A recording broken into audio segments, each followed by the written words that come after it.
Hello. So,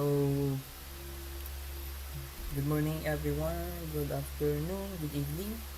So, I am Julie Valiente from 3AD Psychology and I will be discussing this day the adjustment of test scores by group membership, fairness in testing or foul play. So, for my topic outline, I will be discussing the problems in instituting policies through manipulation of methods in selecting employees, and then implemented law on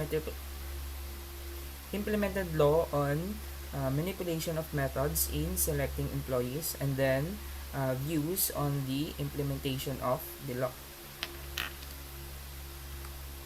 So for my intended learning outcomes, to be able to know what are the problems encountered when instituting uh, policy and what law is implemented and views on it regarding on adjustment of the scores. So first, what are the problems with manipulation? So tandaan natin na yung una is there are few guidelines on implementation of policies through manipulation of test development, interpretation, and score in employee selection. And then, hindi lang siya few guidelines, but also, these guidelines also have contradictory implications.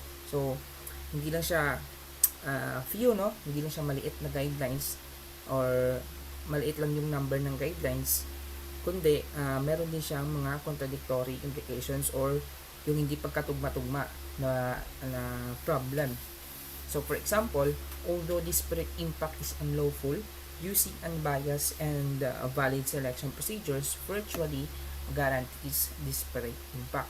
Is the implemented law regarding sa manipulation of task scores. So, in the section 106 of the Civil Rights Act of 1991, it is illegal for employers to adjust score, use different cut-off style, or alter results of employment-related tests on the basis of race, color, religion, sex, or national origin. So, basically, sa law na to, no guys, no? Yung law na to, nagpro-prohibit or nagbabawal sa mga employers na mag-adjust ng score, mag-use ng different cut-off style, di ba? Parang ganon. So, bawal talaga siya mag-alter or mag-change ng any tawag na ito, ng any na ginagamit when we are selecting, when the employee used when selecting employees. Ganon. Employer pala. Ganon. So, dahil sa law na to, meron siyang dalawang views or nagbunga siya ng nagdalawang views. That is, merong nagsusupport and then merong hindi nagsusupport sa law na to. So, according to non-supporters of group-related task score adjustment, these are their arguments. They have two perspectives, that is the philosophical perspective and then the technical perspective. So, yung philosophical perspective, increased minority representation is socially valued to the point that minority preference in test scoring is warranted. And then sa technical perspective, tests are biased and the scores does not necessarily carry same meaning for all test takers. And then a particular way of using test is at odds with an opposed position as to what constitutes fair use. So, according naman sa supporters of group-related task score adjustment, these are their arguments.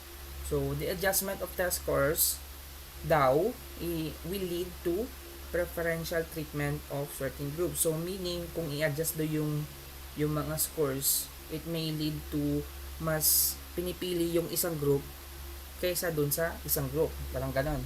And it would adversely affect various societal groups. So, kasi nga, it will lead to, ano, di ba? It will lead to preferential treatment. So, meaning, mas pinipili yung isang grupo sa isang grupo. And then, eventually, magkakaroon din talaga ng adverse impact. So, that ends my report. Thank you. Kayo, may na-learn kayo.